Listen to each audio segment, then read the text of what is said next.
Within the last 2 hours, the St. Louis County Council passed their spending plan for 2024. Good evening. I'm Mike Bush. And I'm Kelly Jackson. The council's budget is at odds with the county executive's plan. Laura Barcheski is live in Clayton with what vital services could see significant cuts next year. Laura. Mike and Kelly, the St. Louis County Council passed their amended budget going against County Executive Sam Page's budget, claiming that their cuts will save more than $14 million.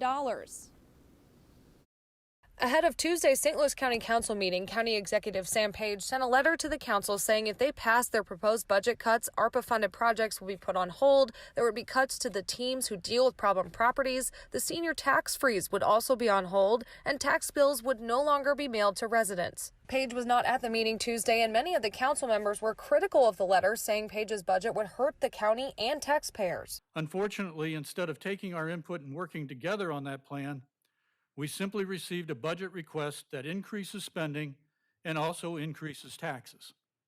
That is not being fiscally responsible. Councilman Mark Harder says he's considered this letter from Page to be a threat to the very projects many of them worked on. If we vote against this, then we will somehow save those projects around the county. So I thought it was a very, I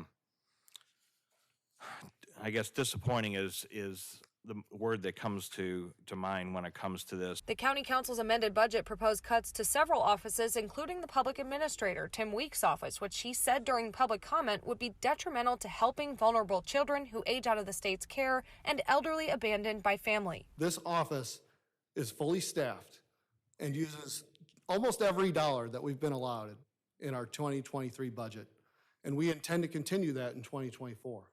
But if these cuts are allowed to proceed, that will severely hinder our ability to do so. The council's budget would also cut money from public health and public works. Roads and sidewalks are the most common topic for constituent comments and complaints because our safe streets and sidewalks have long been our county's points of pride. Yet we are being asked to cut more than $2 million out of the public works budget. Council Chairwoman Shalonda Webb says there will be an opportunity next year to reevaluate these cuts that were largely passed by a majority of the members.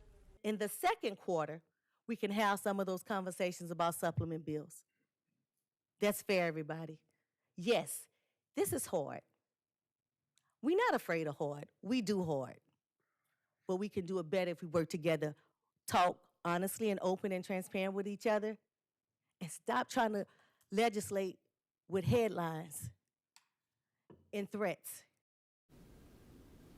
Council Chairwoman Webb says that these cuts that they approved tonight will cut in half their $27.3 million deficit that the county currently has. Reporting live in Clayton, Laura Barcheski, 5 on your side.